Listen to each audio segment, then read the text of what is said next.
मेरा नाम पिंकी वर्मा है। मैं 19 साल की हूँ, सीधी सादी लड़की हूँ, पर बहुत ही खूबसूरत लगती हूँ। पतली कमर किसी को भी दीवाना बना दे।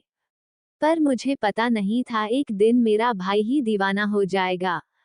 आज मैं आपको अपनी कहानी सुनाने जा रही हूँ। मैं उदयपुर में रहती हूँ। मेरा भाई कल ही मुंबई से उदयपुर आया। वो मुंबई में पता है। मेरे से 3 साल बड़ा है। हम दोनों बहुत ही ज्यादा खुले विचार के हैं। हम दोनों भाई बहन की तरह कम बल्कि एक दोस्त की तरह ज्यादा रहते हैं। माँ पापा दोनों ही इंडियन एयरलाइंस में काम करते हैं। वो दोनों भी घर पर बहुत कम रहते हैं। मैं ज्यादातर अकेली रहती हूँ। कल की ही बात है, हम दोनों भाई बहन खाना खाकर सोने चले गए। इस बार मम्मी गलती से अपने ट्रंक बड़ा बक्सा का चाबी अपने साथ ही ले चली गई और रजाई और बिछावन उसी में होता है। बस मेरे लिए एक रजाई बाहर था और भाई अचानक ही आ गया था। पर एक पतला कंबल बाहर थे, वो वही लेके सो गया। मैं रात के करीब 10 बजे कहानियां पढ़ने लगी। कहानी पढ़कर मुझे बहुत अच्छा लगा, फिर मुझे नींद आ गई और मैं सो गई। उसके बाद मुझे एहसास हुआ कि कोई मेरे पास आकर लेटा है, लेकिन मैंने ज्यादा ध्यान नहीं दिया क्योंकि सर्दी लग रही थी, तो सोचा ये मेरा वहम होगा। उसके बाद मैं गहरी नींद में सो गई। सुबह जब नींद खुली तो पता चला कि मेरा भाई मेरे पास ही सो रहा था। उसके बाद मैंने हम दोनों भाई बहन के लिए चाय बनाई। उसके बाद मैंने उसे जगाया और चाय पिलाई।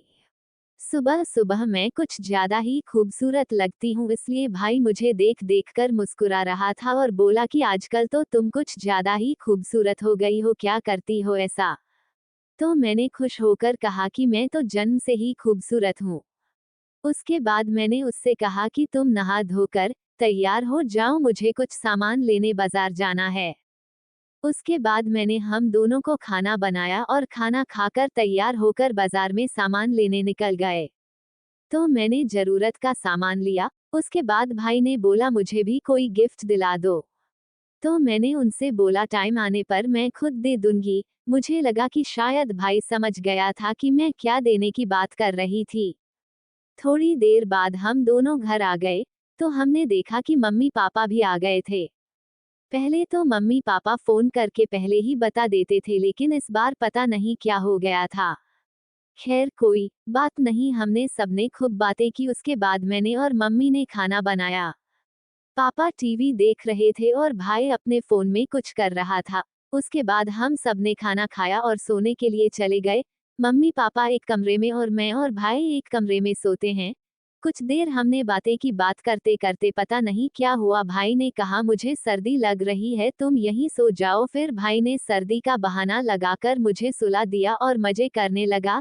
तो दोस्तों, आपको मेरी कहानी कैसी लगी कमेंट करके जरूर बताएं और चैनल को सब्सक्राइब जरूर करें।